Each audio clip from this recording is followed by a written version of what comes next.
Pour être les serviteurs inutiles du Seigneur, pour le servir librement comme des fils, nous devons écarter les obstacles tels que le désir de pouvoir et la trahison, faire double jeu en servant Dieu et l'argent. C'est ce qu'a rappelé le pape François dans l'homélie de la messe du matin à la maison Sainte-Marthe. Il a expliqué « Demandons au Seigneur la grâce d'éloigner les nombreux obstacles et de nous donner la sérénité dans notre vie afin d'obtenir la liberté de le servir. Le premier de ces obstacles est la volonté de pouvoir. » Combien de fois avons-nous entendu, peut-être chez nous, « Celui qui décide, c'est moi ». Et combien de fois, sans le dire, avons-nous fait comprendre aux autres « C'est moi qui commande ». Vous avez déjà fait ça, non? Le désir de pouvoir.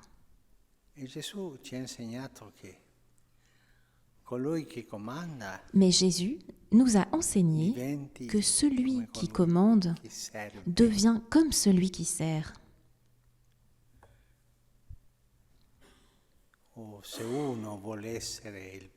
bien que si quelqu'un veut être le premier, qu'il devienne le serviteur de tous. Jésus inverse les valeurs de la mondanité, du monde. Et cette volonté de pouvoir n'est pas le chemin qui amène à devenir un servant du Seigneur. Au contraire, c'est un obstacle, un de ces obstacles que nous avons prié le Seigneur d'éloigner de nous. Visiter et assister les malades, rendre visite à ceux qui sont en prison. Il s'agit d'œuvres de miséricorde. Tels sont les mots du pape François lors de la catéchèse de l'audience générale de ce mercredi, dans laquelle il a rappelé les nombreuses rencontres de Jésus avec les malades. Les malades et les prisonniers vivent dans des conditions qui limitent leur liberté. Mais Jésus nous a donné la possibilité d'être libres. Être libres après l'avoir rencontré. Ne laissons pas les personnes malades, ne les empêchons pas de trouver un soulagement et ne nous empêchons pas d'être enrichis par la proximité avec ceux qui souffrent. Et cela est vrai aussi pour les prisonniers. Quelle que soit la raison de son emprisonnement, a ajouté le pape, le prisonnier est toujours aimé de Dieu. Il est trop facile de se laver les mains en disant qu'il a commis une erreur. Un chrétien est appelé à le prendre en charge pour que celui qui a fait l'erreur comprenne le mal commis et revienne en soi. Pour contraster les formes de justice auxquelles nous sommes sujets, ne pointons pas du doigt l'autre, rendons-nous tous des instruments de miséricorde avec des attitudes de partage et de respect.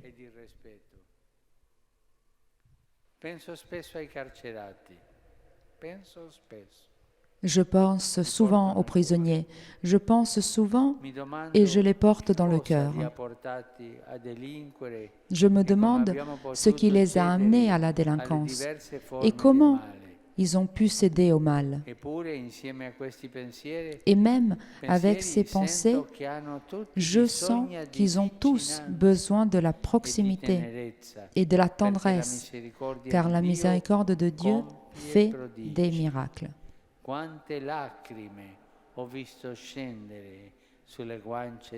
Combien de larmes j'ai vu couler sur les joues des prisonniers qui n'avaient peut-être jamais pleuré.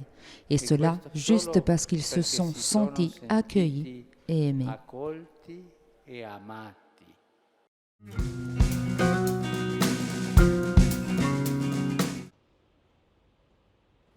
Notre salut se mesure avec notre espérance. Nous devons vaincre la tentation d'une religion de spectacle qui cherche toujours les nouvelles révélations comme des feux d'artifice.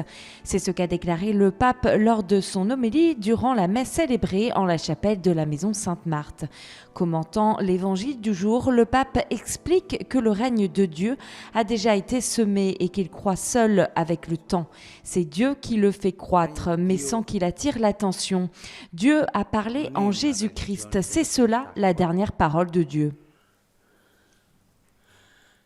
Che sempre stiamo cercando cose nuove. Le règne de Dieu n'est pas une religion de spectacle qui cherche toujours de nouvelles choses, de nouvelles révélations, de nouveaux messages.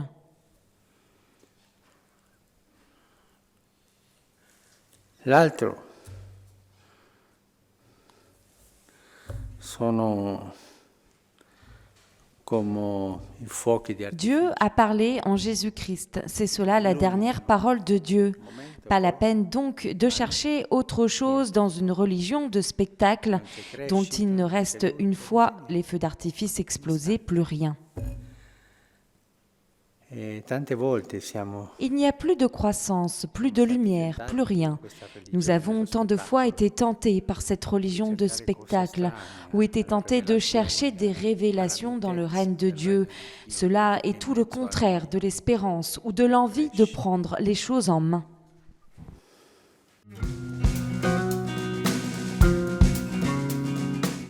Le critère de l'amour chrétien est l'incarnation du Verbe en Jésus. Ce n'est pas un amour doux, abstrait, philosophique, mais concret, avec les œuvres de miséricorde pour toucher la chair souffrante du Christ. C'est sortir sans arrêt de son propre égoïsme et aller au service des autres. C'est ce qu'a souligné le pape François dans l'homélie de la messe du matin célébrée dans la chapelle de la Maison Sainte-Marthe. Il a commenté le dialogue d'amour entre le berger et son épouse, l'Église, et il a expliqué que ce passage rappelle que le commandement du Seigneur est de marcher dans l'amour.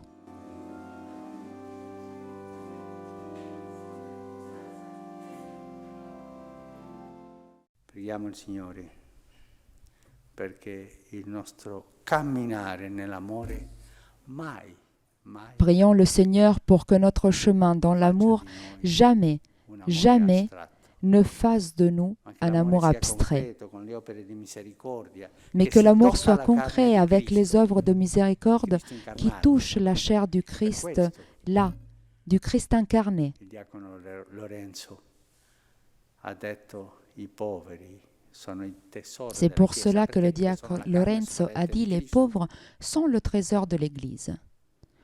Pourquoi? Chiediamo questa grazia di non andare oltre. Parce qu'ils sont la chair souffrante du Christ. Demandons cette grâce de ne pas aller au-delà et ne pas entrer dans ce processus qui peut-être séduit un grand nombre de gens d'intellectualiser, d'idéologiser cet amour en décapant l'Église, en décapant l'amour chrétien. Scarnificando l'amore cristiano. E non arrivare Et ne pas arriver au triste spectacle d'un Dieu sans Christ, d'un Christ sans Église et d'une Église sans peuple. una Chiesa senza popolo.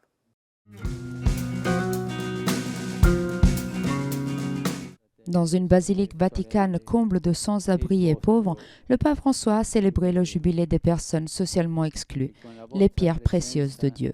Dans son homélie, le pape a rappelé que les choses du monde, même les plus belles, passent, alors qu'il y a des richesses qui restent, le Seigneur et le prochain. Pourtant, a-t-il poursuivi, aujourd'hui on préfère les choses qui passent et on exclut les personnes mises par Dieu au sommet de la création. Cela est inacceptable et il est grave de s'habituer à mettre de côté, à avoir la conscience sous anesthésie face aux frères qui souffrent.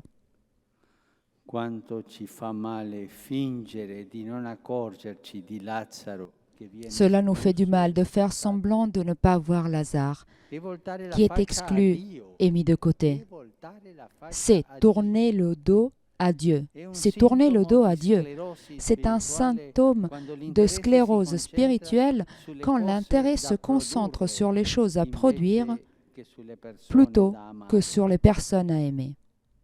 Così nasce la tragica contraddizione dei nostri tempi. C'est ainsi que naît la Quanto tragique più aumentano contradiction de il nos temps. progresso e le Tant le possibilità, progrès et les possibilités il che è augmentent, un bene, ce qui est un bien commun, tanto più tant vi sono augmentent coloro ceux che non qui n'y ont pas possono accès. accedervi.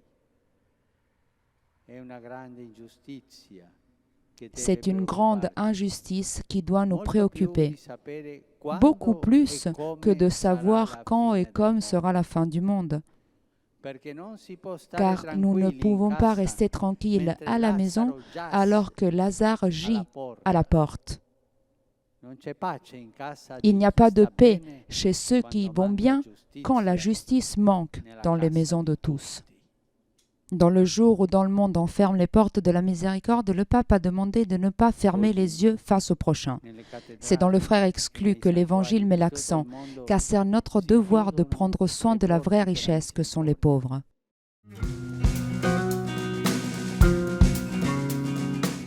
Notre sécurité ne doit pas être placée dans des constructions humaines.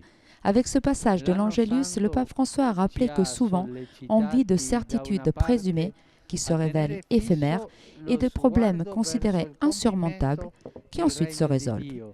Jésus sait qu'il y a toujours ceux qui spéculent sur le besoin humain des certitudes. Pour cela, il a mis en garde des faux messies et de la tentation de se laisser désorienter par les guerres, les révolutions, les calamités, qui font partie de la réalité de ce monde. L'histoire de l'Église est riche d'exemples de personnes qui ont soutenu des tribulations et des souffrances terribles avec sérénité, car ils savaient être dans les mains de Dieu. Un père n'abandonne jamais ses enfants. Ainsi, ce qui compte est de rester ancré dans le Seigneur, marcher dans l'espérance et travailler pour construire un monde meilleur, qui est la perspective dans laquelle placer l'engagement de l'année sainte qui est sur le point de se terminer.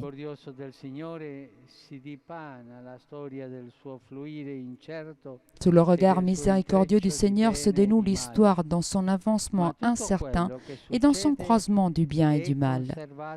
Mais tout ce qui arrive est conservé en lui. Notre vie ne peut pas se perdre, car elle est dans ses mains. Après l'Angélus, le pape a rappelé la journée de remerciement pour les fruits de la terre et du travail humain qui est célébrée en Italie, en soulignant que la terre doit être cultivée de manière soutenable. Il a aussi ajouté que l'Église n'oublie pas ceux qui partout dans le monde sont privés des biens essentiels comme la nourriture et l'eau.